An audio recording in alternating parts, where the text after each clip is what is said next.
Tenha um ótimo dia ou uma ótima noite, né? Dependendo do horário que você assistirá esse vídeo. Para quem não me conhece, meu nome é Humildes Amaro, sou secretária-geral da CPDA da aba Rio de Janeiro, né? Hoje falarei sobre responsabilidade civil ao dano causado no animal. Vamos lá? Então, o que é esse dano ao animal, né? O dano animal. Ele ocorre quando a prestação de serviço, né, ou produto PET, quando é defeituoso, né? E isso gerará um prejuízo físico ou psicológico ao animal, ao PET, e consequentemente, né, traz sofrimento àquele tutor que tem aquele PET como um filho, né? Não é um animal só de estimação, é um filho de quatro patas, independente de repente aí do seu pet não ser um cão ou gato, né? E um exemplo que temos seria a perda do animal, né, em clínicas por causa de uma negligência, né, acidente por falta de segurança, entre outros.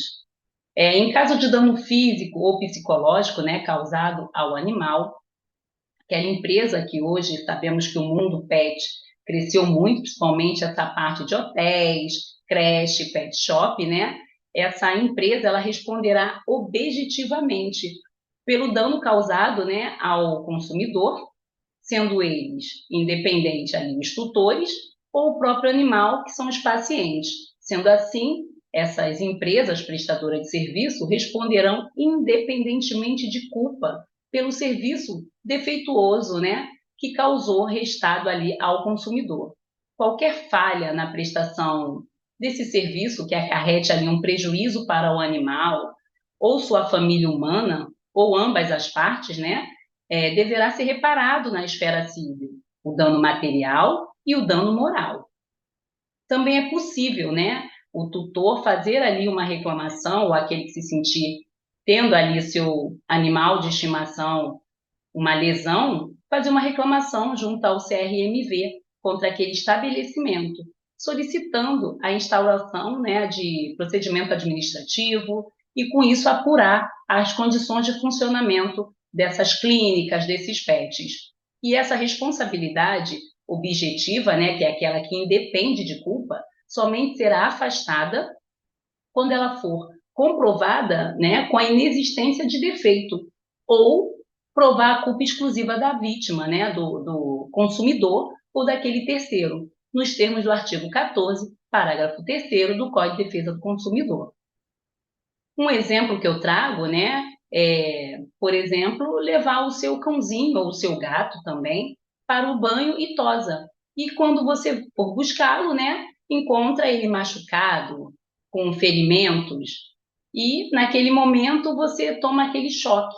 Você se depara com aquilo, vai fazer questionamentos, querendo saber o que houve, porque você entregou o seu animal ali de estimação, o seu pet, né, totalmente saudável, sem nenhum arranhão, sem nenhum problema, e o recebe dessa forma. E o que informam para você é que o seu animalzinho de estimação, depois que você saiu, ele não ficava quieto.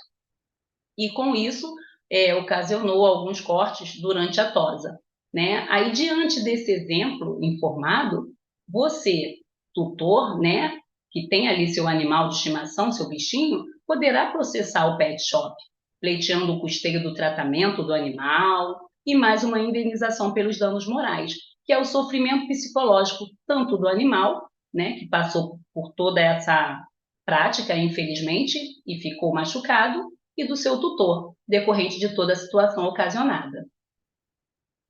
Vamos falar agora sobre o artigo 186 do Código Civil, que é aquele que diz que violar direito e causar dano a outrem, ainda que exclusivamente moral, comete ato ilícito. E ele é complementado pelo artigo 127 do Código Civil, né? Informando que é aquele que por ato ilícito causar dano a outrem, fica obrigado a repará-lo, ou seja, o 186 é complementado pelo 127, né? Porque o 186 do Código Civil diz que quando se tem o direito violado, né, e causa dano a outrem, ainda que exclusivamente moral, né? Mas o 127 diz o quê? Se causou esse dano a outrem, é obrigado a repará-lo. Então, assim o tutor poderá entrar com uma ação judicial contra a empresa ou até mesmo o profissional do serviço PET, que causou aquele dano, né, ao animal, mesmo que o ato não tenha sido o quê? Intencional, né? Muitas das vezes pode ocorrer, não teve aquela intenção, mas como falamos anteriormente, né, a responsabilidade civil, nesse caso aqui, a responsabilidade ela é objetiva, independe de culpa, né? Também existem casos extremos, onde o dano físico ou psicológico ele é causado propositalmente. Isso aí já é mais grave, né? Não que a outra, da outra forma não seja, incidindo na prática de crime de maus tratos. Infelizmente, novamente, né? Sabemos o quanto isso faz sofrer tanto o pet, o animal, quanto o seu tutor, né? Nesses casos, o funcionário da empresa que causou dano, né, propositalmente, responderá pelo crime de maus tratos. E a empresa deve indenizar a família do pet na esfera civil. Um caso recente, né, que eu passaria aqui para vocês, foi de um poodle de 6 anos. Ele morreu após ser levado, né, para um pet shop em Volta Redonda, aqui no Rio de Janeiro. Ele foi para o banho e tosa, né, o nome dele, Bob, foi devolvido para sua tutora dentro de um saco de lixo. Já imaginou a situação dessa tutora que entregou o seu, vamos chamar de filho, né? Seu filho, que é o seu animalzinho de estimação, um poodle de 6 anos, com o nome Bob, e que depois, né, do serviço de banho e tosa, o recebeu dentro de um saco de lixo. Em depoimento, né, o dono do estabelecimento afirmou que o animal fugiu e acabou sendo atropelado. Tipo assim, simples, ele fugiu e foi atropelado. Já imaginou, né, como a tutora ficou com essa resposta, porque desde o momento que ela entregou o seu bem maior ali naquele momento, que era o seu filho de 4 patas, o seu pet, que já convivia com ela há 6 anos, né, pelo que foi informado, ela imaginou o quê? Ele está guardado, né? Eu estou indo, mas depois eu venho buscá-lo, vai estar o quê? Bonito, cheiroso, não que vai ter falecido e dentro de um saco de lixo. Então, nesse caso, além de se registrar o BO, os tutores devem ingressar com uma ação civil para responsabilizar o estabelecimento, já que a condenação por danos morais tem essa função educativa e servirá para que a empresa treine devidamente seus funcionários e reveja todos os protocolos de segurança. Ou seja, vai doer no bolso. Então, tem que fazer isso. Infelizmente, ocorreu um caso desse, com uma gravidade dessa, ao ponto do animal fugir e sendo atropelado, chegou a óbito, tem que se registrar esse boletim de ocorrência, ingressar com essa ação civil e que venha a condenação por danos morais. Temos também, né, a Lei Municipal, aqui do Rio de Janeiro, 7.649 de 2022, que obriga os pet shops, clínicas e hospitais veterinários que perceberem indício de maus tratos nos animais que forem atendidos, informar de forma imediata a DPMA, ou seja, a Delegacia de Proteção ao Meio Ambiente, através de ofício escrito ou comunicação digital, né? Essas instituições que não cumprirem a ordem podem sofrer advertências, multas simples ou diárias, e até mesmo embargo do funcionamento, como previsto em lei. De acordo com a Polícia Civil, em casos de emergência ou que o animal se encontre muito debilitado, os veterinários podem acionar a delegacia mais próxima. Então já sabem, né? Quem é dono de pet shop, clínicas e hospitais veterinários, ao receber o animal com indício de maus tratos, denuncie.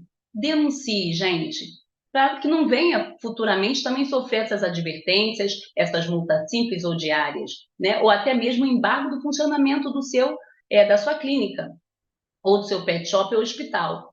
E, além disso, né, para mostrar esses maus tratos que vêm sendo, que vem ocorrendo a cada dia.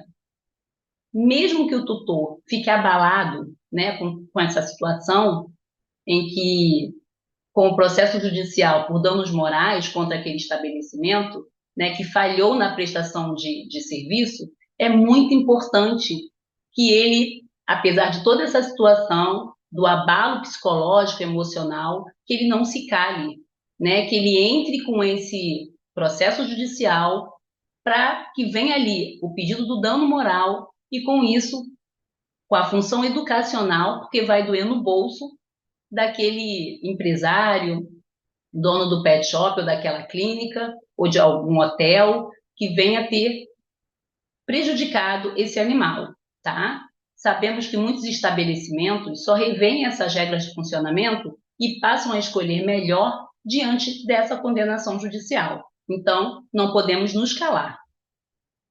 Quero desde já agradecer a todos que estão sempre acompanhando os vídeos, né, da CPDA da aba RJ, e fica aí minhas redes sociais, tá? @CPDA, aba RJ e @doutora.omiltezamaro. Muito obrigado, tá, por vocês estarem sempre nos acompanhando.